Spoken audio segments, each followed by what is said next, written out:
जय श्री कृष्ण। राधे राधे।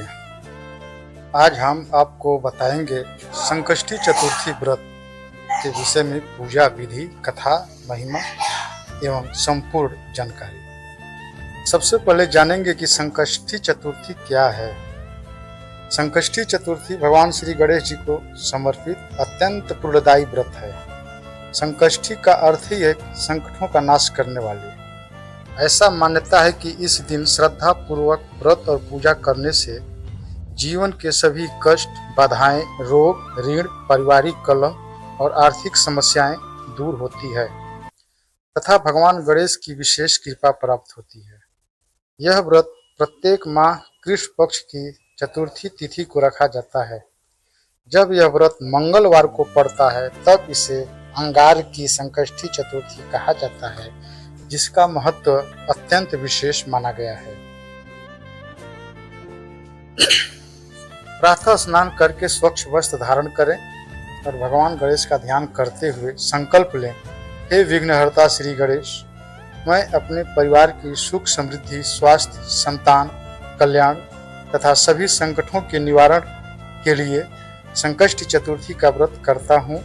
कृपया मेरी मनोकामना पूर्ण करें। संकष्टी चतुर्थी व्रत करने के लिए जो सामान चाहिए उसमें सर्वप्रथम गणेश जी की मूर्ति, लाल वस्त्र, रूली या कुमकुम, अक्षत, दुर्वा, लाल पुष्प, धूप, दीप, मोदक या लड्डू, नारियल, पंचामृत, फल, कलश, शुद्ध जल। संकष्टी चतुर्थी की पूजा करने की विधि जो है, सबसे पहले चौकी पर लाल वस्त्र बिछाकर गणेश जी की मूर्ति स्थापित करें और ओम गं गणपतये नमः का 108 बार जप करें। भगवान गणेश को पंचामृत और शुद्ध जल से स्नान कराएं। फिर रोरी, अक्षत, सिंदूर, पुष्प अर्पित करें। गणेश जी को 21 दुर्वा घास अर्पित करें और मंत्र बोलें, ओम एकदंताय विद्महे वक्रतुंडाय धीमहि तन्नो दन्ति प्रचोदयात्। धूप दीप अर्पण करें दीपक जला करके। उसके बाद नैवेद्य अर्पण करें, जैसे मोदक, लड्डू, फल अर्पित करें। उसके बाद गणेश जी की आरती गाएं। जय गणेश, जय गणेश, जय गणेश देवा, माता जाकी पार्वती, पिता महादेवा। हम तो बोल दिए, लेकिन आप अपनी श्रद्धा पूर्वक पूरी आरती गाएं। उसके बाद संकष्टी चतुर्थी व्रत का कथा सुने। एक समय की बात है, माता पार्वती कैलाश पर्वत पर स्नान करने जा रही थी। उन्होंने अपने शरीर के उपटन यानी कि चंदन मिश्रित का लेप से एक सुंदर बालक का निर्माण किया और उसमें प्राण स्थापित कर दिया। वह बालक ही गणेश जी थे। माता पार्वती ने गणेश जी से कहा, पुत्र, मैं स्नान करने जा रही हूँ, जब तक मैं बाहर न आऊं किसी को भी भीतर प्रवेश मत करने देना। गणेश की माता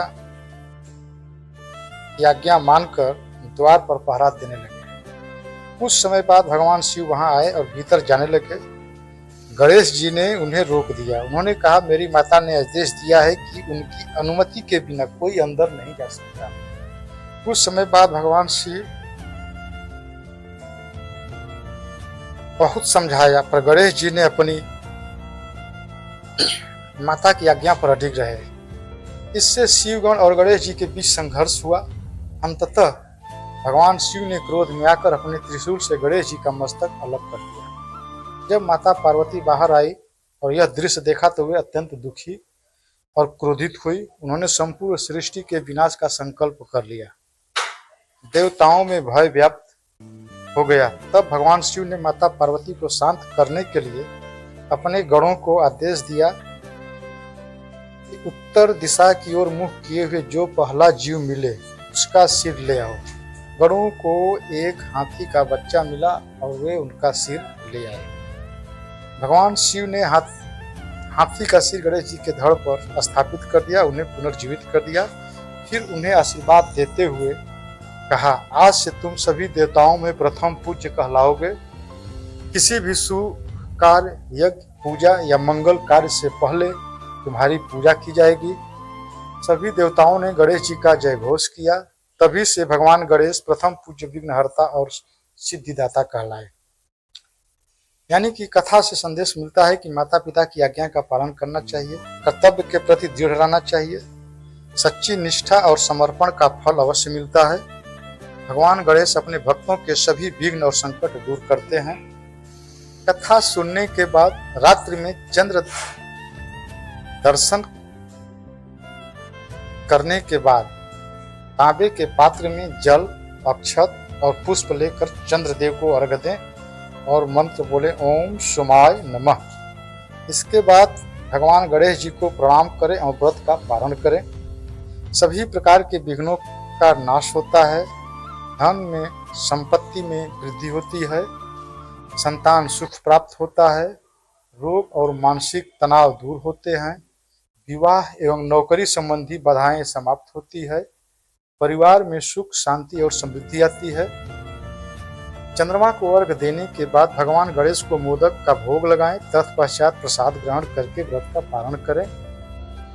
उसके बाद वक्रतुंड महाकाय सूर्यकोटि संप्रभ निर्विघ्न कुरु मे देव सर्व कार्येषु सर्वदा। प्रेम से बोलो श्री गणेश भगवान की जय।